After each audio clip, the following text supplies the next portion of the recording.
temos um presidente da Câmara fudido, um presidente do Senado fudido, não sei quantos parlamentares ameaçados.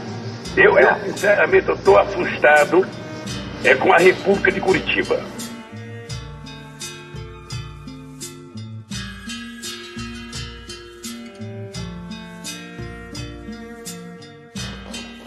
Chegando agora, neste momento, aqui a Superintendência da Polícia Federal com o ex-presidente Lula. O ex-presidente chegou por volta das 10 horas aqui a Curitiba, de avião, pegou esse helicóptero e nesse momento você vê aí ao vivo a chegada ao heliponto aqui na Polícia Federal. Segundo informações da PF, o ex-presidente está acompanhado aqui de 2 advogados. Ele está sendo recebido também pelos delegados aqui da Polícia Federal e ele deve ficar numa sala especial no último andar aqui da sede da Polícia Federal. As elites brasileiras não lidaram bem, nem aceitaram sequer a abolição. Então, este país é um país, é preciso compreender isso. Então, falar da República de Curitiba isolado da história do Brasil não faz muito sentido, porque senão parece um fenômeno, parece algo inusitado, algo que, aconteceu. Não é assim que as coisas são. Curitiba é uma cidade bem conservadora, né? Ela tem bastante grupos fascistas e neonazistas. Se tivesse uma quebrada monstra aqui em Curitiba e tivesse mais periferia, eu tenho certeza que não ia ser 77,5% da população votando no Bolsonaro e andando pelas ruas aí com uniforme nazista, com roupa do Brasil, nacionalismo que é só contra nordestino, mas que se curva para os Estados Unidos. Nacionalismo para fuder pobre, para fuder nordestino, para fuder negro, para fuder gay. Não é muito fácil ser uma mulher lésbica aqui nessa cidade e ser uma mulher de esquerda nessa cidade. Infelizmente, nós estamos num espaço onde ele é extremamente agressivo porque existem pessoas que são da extrema-direita e que nos atacam cotidianamente, principalmente pós Jair Bolsonaro. A República de Curitiba, para mim, é playboyzada, entendeu? Não existe essa de Curitiba ser a cidade sorriso, Curitiba ser a cidade modelo para todo mundo. Não é a cidade modelo para todo mundo porque Curitiba tem essa divisão no respeito ao favelado, né? No respeito à cultura, no respeito à cultura periférica e, para mim, essa é a República de Curitiba. É importante lembrar que o maior congresso, encontro dos fascistas brasileiros, lá na década de 30, foi feito aqui, na Praça Tiradentes. Curitiba e no Paraná como todo recebeu, né, e teve em sua história o segundo maior partido nazista fora da Alemanha. No caso, o maior partido nazista fora da Alemanha. Então, Curitiba não é hoje uma capital conservadora, atrasada, provinciana, obtusa, obscurantista. A maioria, ou seja, a capital com o maior número de grupos neonazistas do Brasil, que tem o maior número, é Curitiba. Curitiba é a cidade com certeza mais higienista, ela quer uma cara bonita. O slogan foi Cidade Sorriso, porque ela quer uma cara bonita, que é uma cara europeia. E por ser uma cara europeia, ela nega o verdadeiro Brasil que tem dentro de todos os outros estados aí, que é o Brasil negro, que é o Brasil miscigenado, que é o Brasil nordestino, que é o Brasil dos imigrantes, que troca a cultura. E Curitiba é um lugar que não gosta do diferente, né?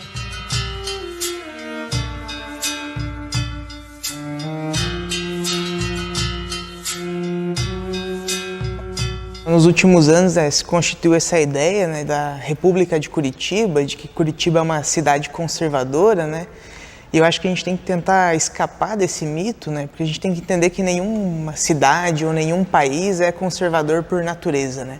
Muito embora tenha algumas razões históricas, né, que se tenta criar essa imagem de Curitiba, uma cidade branca, europeia, né, que não é deslocada do contexto nacional, né, a gente sabe que isso não é verdade. Né? Fazer uma leitura apenas local, do cotidiano, dos acontecimentos da história do cotidiano, assim, um tanto quanto complicado se a gente não olhar as raízes de tudo isso dentro da história, né? Da construção da cidade de Curitiba, do perfil cultural da cidade. A prisão do Lula aqui é simbólica, porque Curitiba, das cidades brasileiras, das capitais brasileiras, é que melhor representa os interesses da burguesia, não apenas economicamente falando e politicamente falando, em termos de distinção de classe social, porque é aqui que a gente percebe muito bem quem pertence às elites, às famílias históricas seculares e quem não é. São famílias centenárias que dominam esse estado. Então, quando agora emerge a tal República Curitiba, alguém acha que isso é coisa nova? Não. Se você vai pegar o sobrenome dessa gente, são todos vinculados a famílias tradicionais. O Paraná foi durante muito tempo uma comarca de São Paulo. A 5ª comarca de São Paulo, que se tornou emancipada no século XIX. A própria Constituição do Paraná, enquanto Estado que se separou de São Paulo, ele foi propiciado por grupos de empresários e por famílias oligarcas. Ela sempre foi uma república de alguns coronéis. A dinâmica institucional, seja do judiciário, da Câmara dos Deputados, do Palácio do Governador e tudo mais, são de filhos, de netos, de sobrinhos, de famílias que fundaram Curitiba na época em que ela foi fundada. Então tentou-se fazer uma elite que negasse a sua brasilidade, no fundo. Essa é a Curitiba dos europeus, né?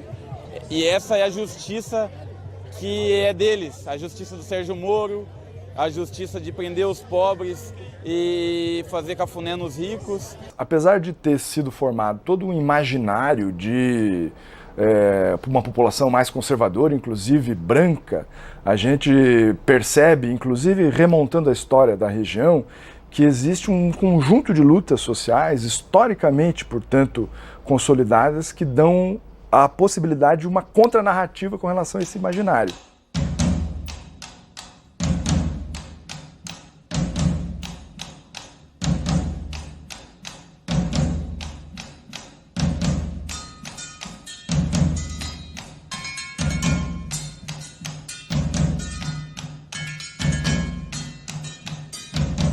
Eu costumo dizer que Curitiba e o Paraná, em geral, né, tem um pensamento conservador tão forte que faz com que as perspectivas de resistência às vezes fiquem invisibilizadas. Essa cultura não é só conservadora, ela tem um viés político de direita já histórico. Os candidatos de direita sempre vencem aqui. Então Curitiba como uma espécie de centro do conservadorismo do Brasil, a tal ponto que se conseguiu, numa imensa trama jurídica, fazer daqui a sede da operação judicial que iria prender o presidente Lula. A primeira coisa que a gente pensa quando escuta a República de Curitiba, a gente pensa em toda a movimentação que Curitiba teve nos últimos anos. Primeiro por conta da Operação Lava Jato, que é um processo de investigação contra a corrupção, que se desvirtuou no meio do caminho e acabou sendo a própria corrupção no sistema político brasileiro. Por Curitiba ser a sede da Lava Jato, né, e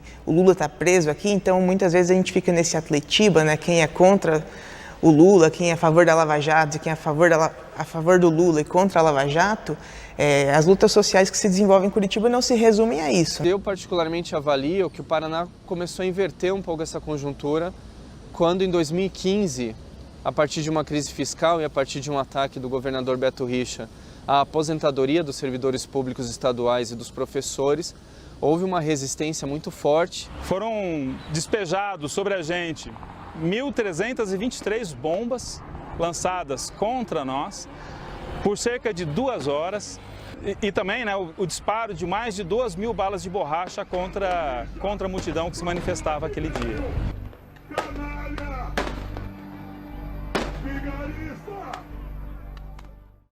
Pouco depois, em 2016, as ocupações de escolas... Os colégios do Paraná e do Brasil estão pela educação. Nós não estamos lá para fazer baderna, nós não estamos lá de brincadeira. Nós estamos lá por um ideal, nós estamos lá porque a gente acredita no futuro do nosso país. As ocupações em Curitiba, com toda certeza, elas conseguiram dar um impulso para o que seria a resistência da cidade depois delas, né? Então, acho que essa coisa da República da Resistência surge no sentido de disputar a narrativa mesmo, né? De que essa não é a cidade do fascismo, essa não é a cidade do ódio.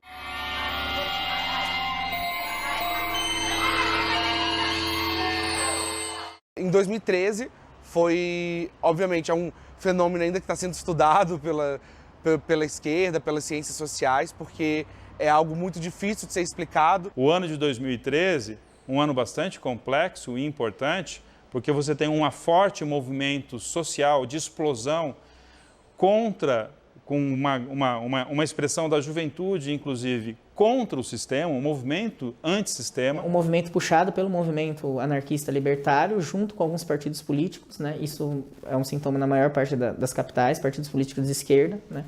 Então você teve um movimento que foi puxado pela esquerda, onde essa própria esquerda, eu diria que não teve a capacidade ou a maturidade política naquele momento de lidar com o crescimento das manifestações. Aquelas manifestações serviram para outros encaminhamentos políticos. Não tomou o rumo que as organizações que estavam tocando isso queriam, tomou um rumo muito maior, que mudou a cara desses protestos. Mas que começa a ser canalizado com recursos da mídia e com a Operação Lava Jato, a partir daí ela começa a se iniciar e ganhar força, com as denúncias de corrupção. E aí começou a desgastar o governo Dilma. Então eu acho que ali começa, né, a se estruturar o golpe. Eu fui eleita presidenta por 54 milhões de cidadãs e de cidadãos brasileiros. Quando uma presidente eleita é cassada sob a acusação de um crime que não cometeu, o nome que se dá a isso é golpe.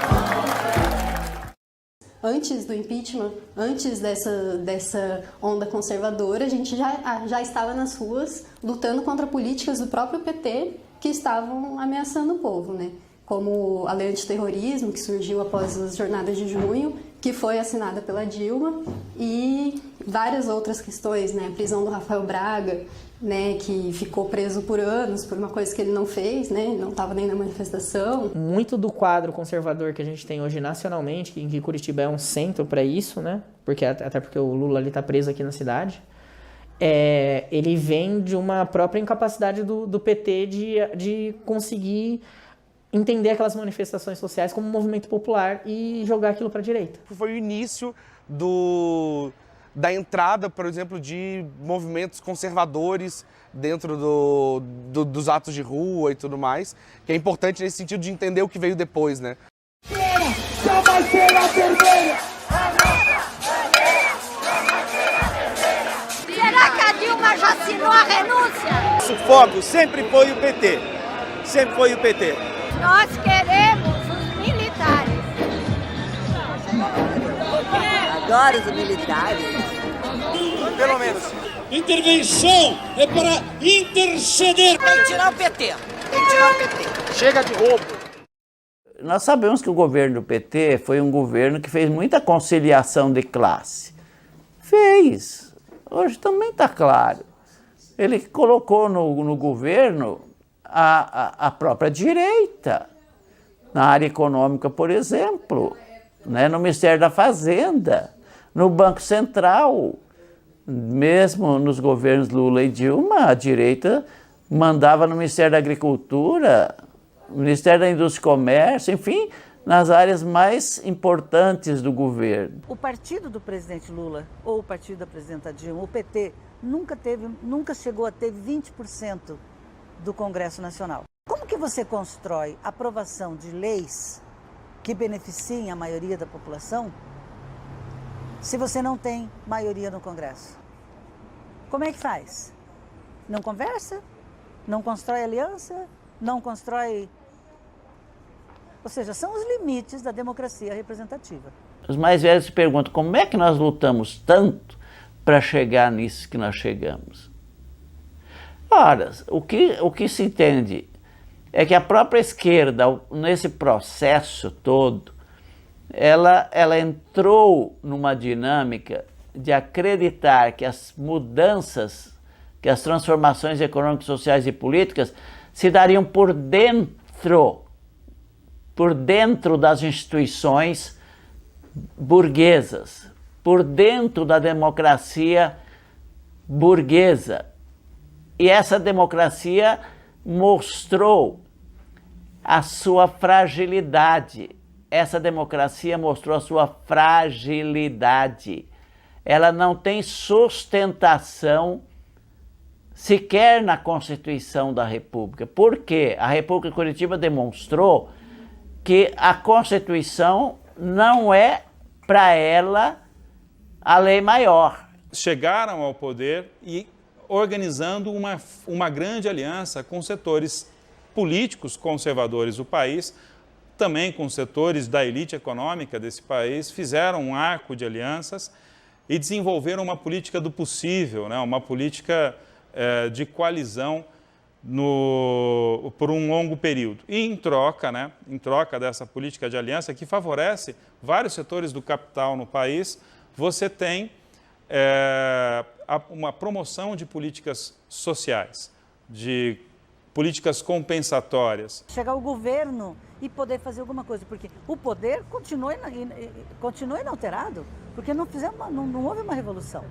Nós ganhamos uma eleição dentro dos marcos da democracia representativa do capitalismo. A partir da crise econômica, não é mais possível você conceder ao capital e você conceder também à classe trabalhadora. Então essa política de aliança ficou inviável, ela ficou impossível. E é quando então começa um processo de ruptura nesse sentido, que vai levar ao processo de impeachment da presidenta Dilma, mas também a um grande apoio às investigações que vão terminar na Lava Jato. Então a ideia de um governo, mesmo numa democracia burguesa, numa democracia muito incipiente ainda como a nossa,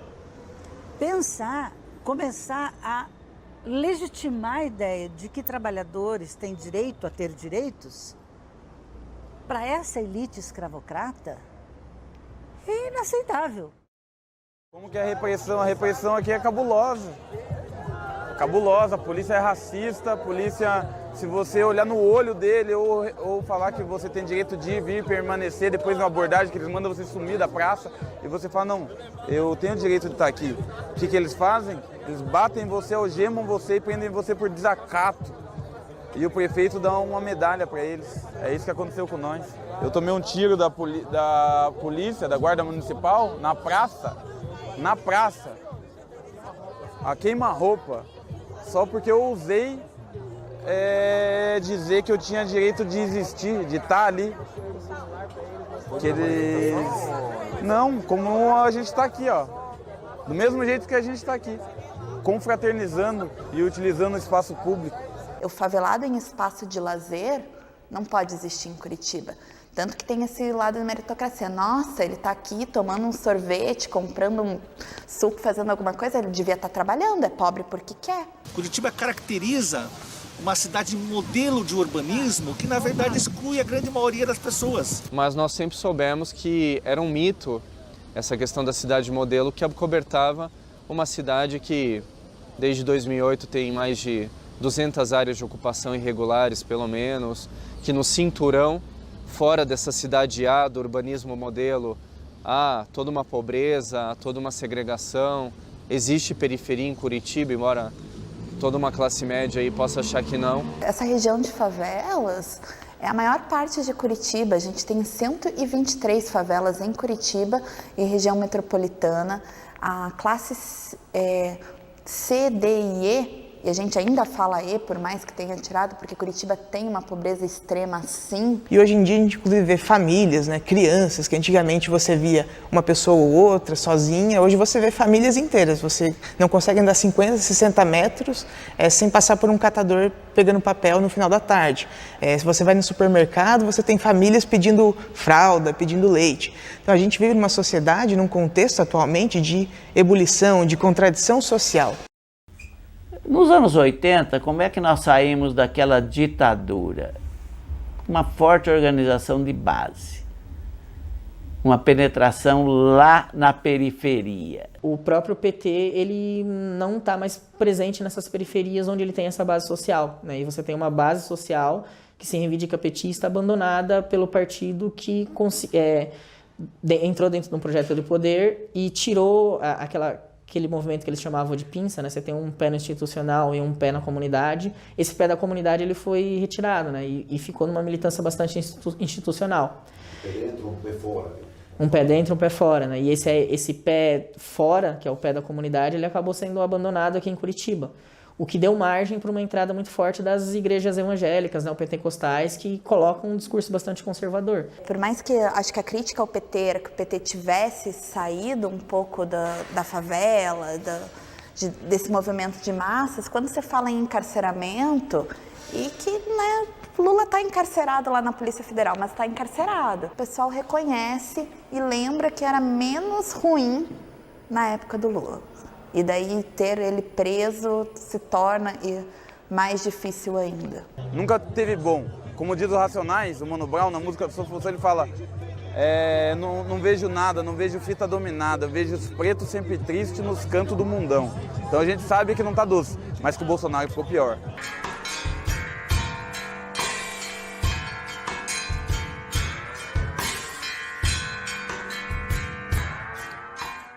Curitiba, proporcionalmente, é uma das cidades que mais enche de pessoas fazendo manifestações de direita, né? Principalmente nessa praça aqui, eles se reúnem. Algumas semanas atrás arrancaram uma faixa em defesa da educação.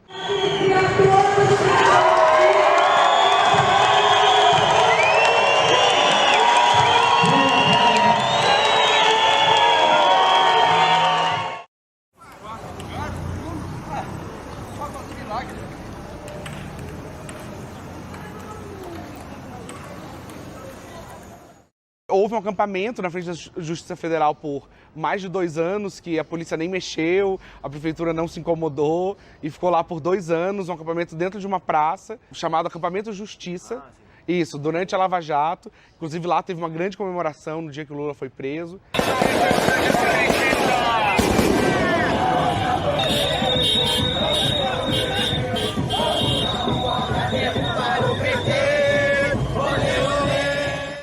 Ao passar dos anos, a gente já via esse cenário sendo construído, mesmo antes, né? Mesmo no governo da Dilma, mesmo no governo PT, a gente já via o cenário sendo encaminhado para isso. Existe uma crítica, né, ao governo da Dilma e ao do Lula, né, em relação às demarcações de terras indígenas, né, à mineração e aos projetos de grande empreendimento. A questão é que ele é uma ameaça no sentido eleitoral de que a dinâmica hoje do capital e da própria dinâmica econômica, dos próprios problemas econômicos, não permitem ou não querem que um novo partido ou o PT volte a conciliar. Eles não necessitam mais disso. Eu acho que a diferença que traz hoje é que ele vem mais rápido, né? Uma vez que a direita está no poder, ela consegue jogar mais rápido as políticas que talvez o PT colocaria mais homeopaticamente. Incomodou os filhos da classe trabalhadora, os negros, os índios, quilombolas, as trans, sabe? As políticas da diversidade e toda essa diversidade chegando na universidade pública. Ele ainda é uma figura muito carismática, é uma figura que eleva parte da população, então ele é, de um ponto de vista eleitoral, uma ameaça ainda a esses grupos. Então acho que eles precisavam executar esse projeto político deles, né? E o Lula solto impediria eles, ou dificultaria muito, né? Porque o Lula solto é uma ameaça muito grande. Não necessariamente por ser uma promessa de mudança de estrutura, porque ele governou 2 mandatos e não mudou quase nada significativamente, né, em questão de estrutura do Estado, da política ou da economia. A Dilma, num pronunciamento dela, disse que essa geração de crianças do Bolsa Família era a primeira geração de crianças brasileiras crescendo sem fome. Isto, para a República de Curitiba, que não é só em Curitiba, porque ela está em todo o Brasil, né? Não interessa. O lado de lá, que a gente costuma falar, precisava executar o projeto político deles, que é esse projeto político de reforma trabalhista, de reforma da Previdência, de desmonte do Estado, né, da precarização de tudo que diz respeito ao Estado, do máximo de exploração à classe trabalhadora. A primeira geração de crianças crescendo sem fome. E 58, quase 60% das crianças beneficiárias do Bolsa Família já tinham alcançado uma escolaridade maior que a de seus pais. Foi isso que foi interrompido, é isso que está sendo destruído, e é isso que é doloroso. E é por isso que Lula está preso.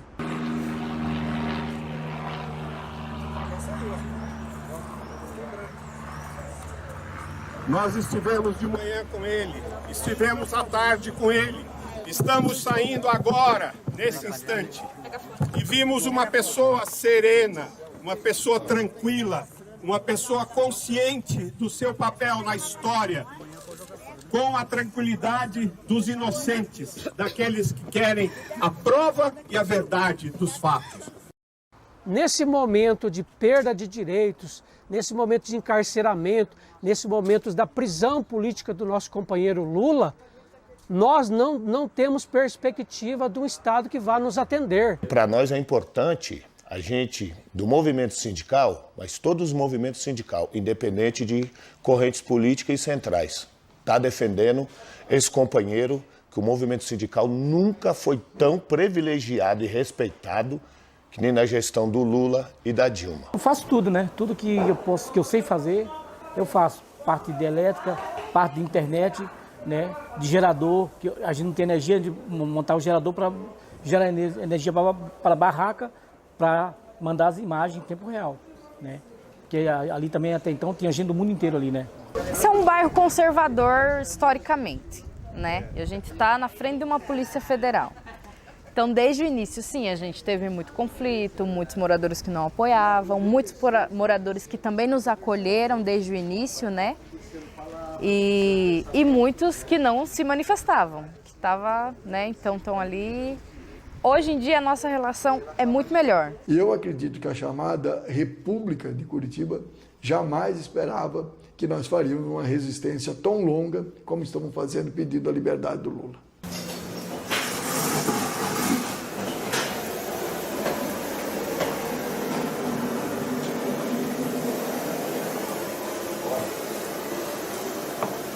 Precisa do povo na rua, né? Precisa mais pressão. Não soltar fácil não, a gente vai ter que ir pra rua mesmo. Vai ter que brigar mesmo. Pegar as panelas e ir pra cima deles. Não tem outro jeito. Só o único jeito, né? Tem outro. Judicialmente não é difícil. Não. Eu não acredito. Acredito nos advogados, acredito na luta do partido para liberar o Lula, mas não acredito na justiça. Então não adianta. É isso mesmo. E pra rua, então? Tem que ir pra rua. Piazada tem que ir pra rua.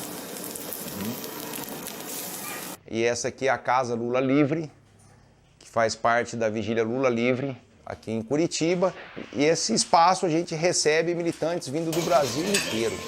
Então aqui comporta 120 pessoas, é onde a gente faz as refeições da vigília, o café da manhã, o almoço, o jantar. Então a ideia da casa é dar o suporte para as pessoas permanecerem na vigília. A gente sabe que com essa nova eleição de um governo como o governo do Bolsonaro, que vem tirando todos os nossos direitos, a reforma da Previdência, né? A gente entende que isso, para o brasileiro, não é aquilo que a gente quer. E a gente entende que é nesse espaço que a gente pode denunciar isso também, porque a gente não faz o bom dia, né, só com as pessoas que estão aqui diariamente, né, com a sua presença, mas nas nossas lives, os nossos ao vivos dos bom dias, dos boa tardes, né, dos boa noites, a gente alcança um número gigante de pessoas, não só no Brasil, mas no mundo inteiro. Bom dia, presidente Lula! Bom dia, presidente Lula! Poucos sabem, não sei se muitas pessoas sabem disso, mas os fatos que ensejaram toda a operação, inclusive a sua denominação, eles surgem a partir de um lava-jato na cidade de Brasília. Ou seja, a questão da territorialidade da Lava Jato é algo determinante para o resultado da operação. E, sobretudo, nos dias atuais, com a divulgação pelo The Intercept das mensagens entre Moro e Dallagnol, se percebe por que se procurou direcionar a Operação Lava Jato para a 13ª Vara Federal de Curitiba, que não por acaso, com o mesmo ex-juiz Sérgio Moro, já havia sido muito branda em relação à Operação Banestado. Sérgio Moro, por exemplo, não é um personagem novo na história. Sérgio Moro é o juiz que conduziu a investigação do caso do Banestado e quem era o operador dos dólares que foram desviados, os 120 bilhões de dólares que foram desviados via conta CC5 do Banestado lá nos anos 90. Alberto Youssef. E Alberto Youssef saiu como dessa história toda? Livre. Essa força-tarefa da tal República de Curitiba, ela já foi treinada lá atrás no caso do Banestado. Então essa questão da Operação Banestado, ela é bem importante também de ser investigada como antecedente.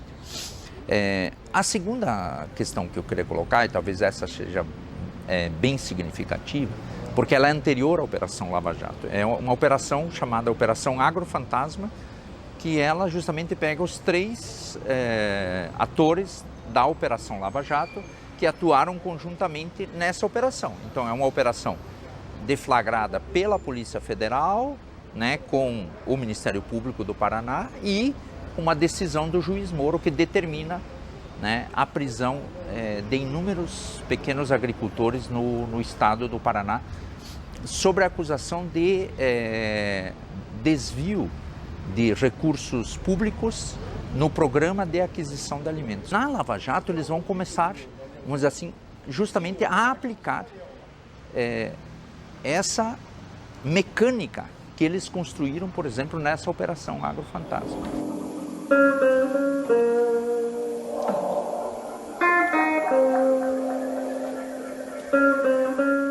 Houve uma manipulação de informação. Houve um processo, houve um fictício processo com o devido processo legal contra o ex-presidente Lula. Um processo que vem de um juiz parcial, um processo que vem cheio de falhas, de erros, de política no sistema judiciário, de politização da justiça. Então, ela em si representa essa ruptura do Estado democrático. O golpe de 2016 e a ruptura democrática, ela tem algumas matizes, mas a principal delas é que é um golpe de classe. Ou seja, um projeto político, um projeto de governo apresentado nas urnas não foi aceito. O PSDB nunca aceitou aquela derrota. De fato, ocorreu um golpe, mas o que a gente precisa entender é o caráter desse golpe, o que significa esse golpe. Esse projeto apresentado pela direita foi derrotado nas urnas. Com a derrota desse projeto, em que condição que a direita brasileira se identificou? Não se conformou com a derrota e passou a buscar a usurpação da vontade democrática e da vontade popular. E essa, desde o primeiro dia, desde o dia seguinte à eleição. Foram uma sucessão de ataques e que culminaram com o quê? Com um golpe de classe. O que ocorre é um golpe interno entre esses grupos de interesse político e econômico, portanto, não necessariamente um golpe à democracia. Há mudanças na vida das pessoas por conta desses governos? Há mudanças, mas a forma de aplicar determinadas medidas econômicas é que mudou. As mesmas medidas foram aplicadas em todos os governos. Quando lhes interessava desmontar esse governo, os governos passados, né, que vinham numa linha mais buscando, né, uma linha mais social-democrata, que sequer chegou a ser, eles desmontam. Eles simplesmente rasgam a Constituição do país. Há uma judicialização da política e ela fica expressa, por exemplo, nessa seletividade penal de você escolher determinados grupos. É uma ação por parte do Estado que tem como fim, como objetivo,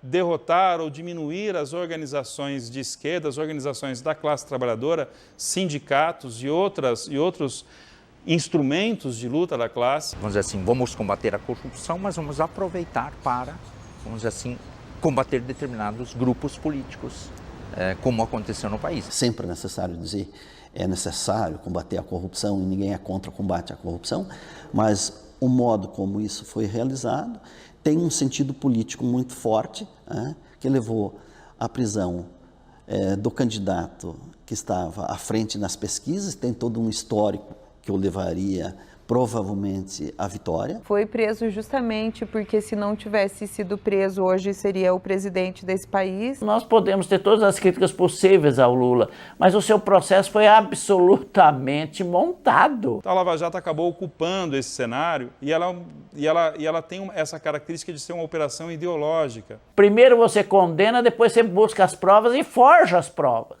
Foi isso que ficou claro agora com o Intercept, se forjou provas. O próprio procurador aí, o próprio procurador, o Dallagnol, o que ele disse?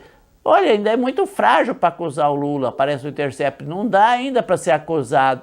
Mas, no entanto, o Lula já estava condenado, se tratava de montar provas, de montar elementos que pudessem indiciar o Lula. Então foram criados elementos para indiciar o Lula. É um processo seletivo, um processo danoso e um vírus que contaminou não só Curitiba, mas eu acho que a própria construção de democracia do Brasil.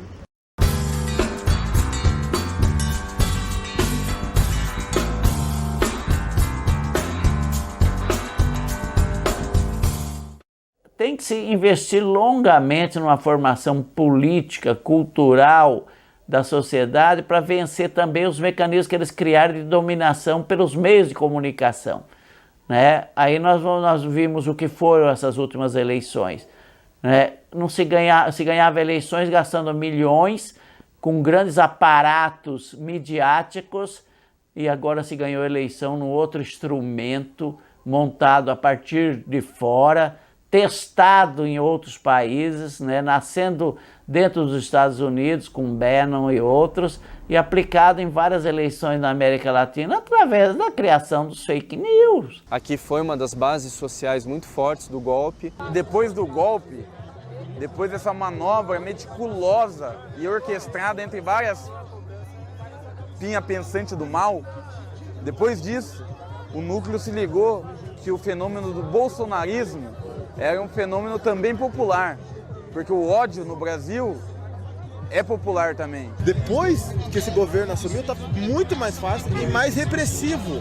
E a Vaza Jato, para a gente não tirar do tema, foi o grande propulsor dessa não política onde nós tivemos a eleição do Bolsonaro, onde você tem a eleição de uma pessoa que não tem condições nenhuma de ser nem síndico de prédio e logo que ele chega ao poder, quem que ele pinça para o seu ministro da Justiça?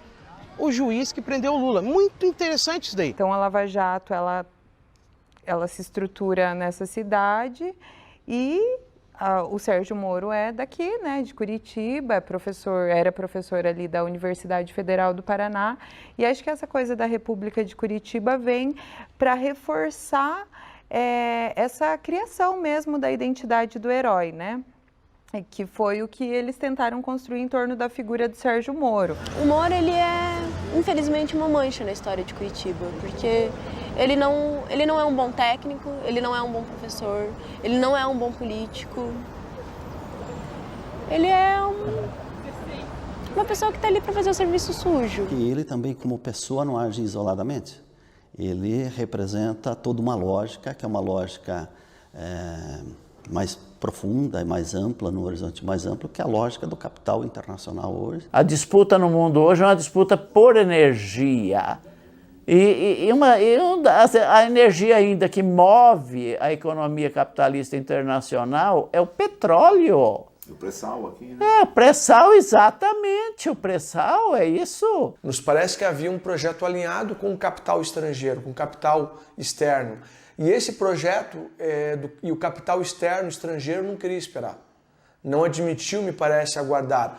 Tanto é que, a partir da entrada do Michel Temer, do início do governo dele, nós temos o quê? Uma tentativa de desnacionalização de uma série de riquezas nossas, de políticas construídas com muito custo ao longo dos anos. A Petrobras é um exemplo claro disso. O interesse maior dos Estados Unidos também era quebrar com a Petrobras. Por que a Lava Jato foi com uma sanha tão forte em cima da Petrobras? Porque a Petrobras se tornou o ícone maior da Lava Jato.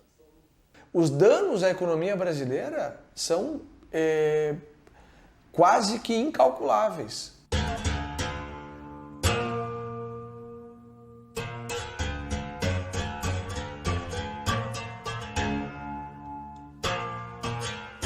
A gente ouviu agora na divulgação dos diálogos que o Intercept Brasil está, enfim, colocando a público, que o juiz Moro orienta o Ministério Público a não denunciar todos os políticos corruptos, mas sim diz assim, escolha 30%, os outros deixa de lado. Mas qual o critério para você escolher quem vai entrar para ser julgado e quem não vai entrar? Qual o critério que se utilizou para acelerar o processo em segunda instância, por exemplo, do ex-presidente Lula, que está preso em Curitiba, no TRF-4? Qual foi o critério? Sim. Então, a Lava Jato, você diz não haveria uma seletividade de... Não me parece que tenha.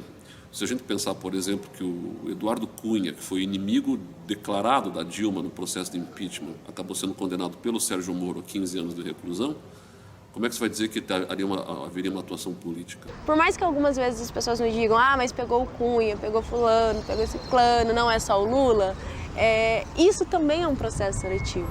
Porque eles não escolheram quem de fato importava para eles. Eles escolheram aqueles que já não tinham mais o que fazer, aqueles que eles já tinham que descartar. Por que você, vamos dizer assim, dialoga e mantém boas relações com corruptos como o juiz Moro tinha com Aécio Neves e agora na divulgação das escutas telefônicas pede para preservar o ex-presidente Fernando Henrique porque ele poderia ser um bom aliado para a causa deles. Então eles têm uma causa que é maior do que a democracia do país. Eu acho que não enxergo que haja uma atuação política por parte da equipe da Lava Jato, porque muito se voltou à ideia de que haveria uma atuação política porque naturalmente no primeiro momento quem estava envolvido era quem estava no poder. Mas a gente percebe que dos 35 partidos políticos que existem no país, 33 são objeto de investigação. A partir dos vazamentos do The Intercept, nós percebemos muito claramente que havia sim um sistema anterior à análise, às práticas dos atos processuais. Havia uma predisposição, uma intenção clara em condenação. Por isso que a Operação Lava Jato e essa república, a chamada República de Curitiba, ela vai justamente pisar, vai rasgar a Constituição no tocante justamente a essas garantias que o direito de quem acusa, que é o Ministério Público, e o direito de quem defende, ele tem que ser, vamos dizer assim, igual entre as partes. Isso viola claramente um dos elementos fundamentais à continuidade de qualquer processo, que é a imparcialidade do juiz. Independente da ideologia que esse juiz tem. É importante sempre se destacar que juiz algum é neutro. Mas se o juiz já tem uma parte, simplesmente aquele processo se torna algo ilegítimo, algo ilegal, algo nulo. Grey, eu tenho clareza de que tudo o que aconteceu neste país, em função da Lava Jato, foi para impedir que o Lula fosse candidato a presidente da República. Não me parece que é possível acabar com a corrupção criando um modelo de corrupção para combater a corrupção. Porque as mensagens entre o ex-juiz Sérgio Moro e os procuradores da Lava Jato são inaceitáveis, são ilegais. No processo judicial, essa relação entre juiz e promotor, entre juiz e defesa, tem que ser, vamos dizer assim, uma relação de igualdade. Busca-se sempre uma relação harmoniosa entre todos os atores processuais. E é necessário, inclusive, para que o processo tenha um bom desenvolvimento. Relações entre juízes, promotores, juízes e advogados é da tradição do direito brasileiro.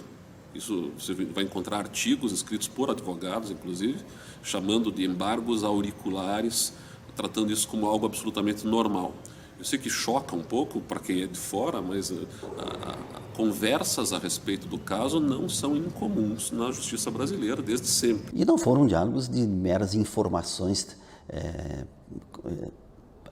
em torno do andamento de um processo, mas direcionando o próprio processo. É claro que há um limite para essa conversa, né?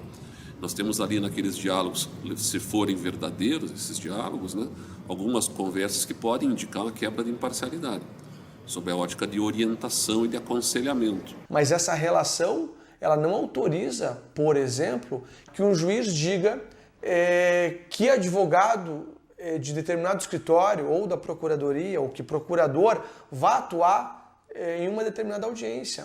Não autoriza que o juiz avise a parte, né, ou no caso o advogado ou o procurador, de que um prazo está vencendo. As mensagens divulgadas entre o ex-juiz Sérgio Moro e os procuradores da Lava Jato, de normal não tem absolutamente nada. Ninguém sério no sistema de justiça, ninguém sério na advocacia, ninguém sério na procuradoria, ninguém sério na promotoria minimamente defende aquele tipo de procedimento. Carlos, o Fux deu uma liminar suspendendo a decisão do Lewandowski que autorizava a entrevista, dizendo que vai ter que esperar a decisão do plenário. Agora não vamos alardear isso aí, não vamos falar para ninguém, vamos ficar quieto para evitar a divulgação o quanto for possível, porque quanto antes divulgar isso, antes vai ter recurso do outro lado, antes isso aí vai para plenário.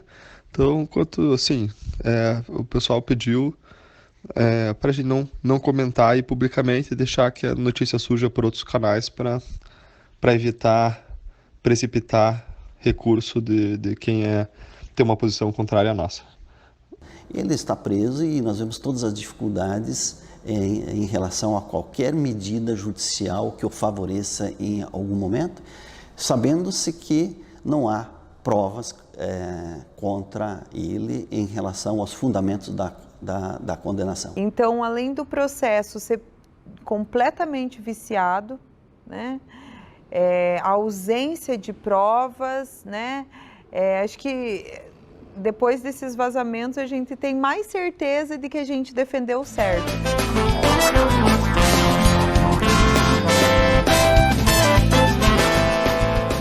Eu penso que cada vez se evidencia mais que a prisão do Lula foi uma prisão política. Eu imaginava que a máscara cairia, que seria desmascarado os juízes, todo o processo da Lava Jato, todas as fake news. Só que eu achava que isso aí seria quando fosse abrir arquivos, esperando 40, 50 anos. Não, está caindo antes de qualquer abertura de arquivo. Então, para nós é importante, ao mesmo tempo que foi uma surpresa, para nós é importante e principalmente é importante para o Lula. É muito significativo que, nesse momento, no país, o presidente Lula, que é um nordestino, filho de pessoas muito pobres, né, que se tornou um operário e depois se tornou um importante, talvez o mais importante presidente do país, esteja preso. Outros presidentes, né, que têm graves acusações não estão presos. Então, nesse sentido, não se aplicou a legislação ou a lei de forma igual para todos. Você construiu justamente a ideia de seletividade penal. E por isso a gente pode dizer que ao se violar as garantias processuais do devido processo legal ou do processo justo, você tem uma situação em que a gente pode dizer que o presidente Lula é um preso político.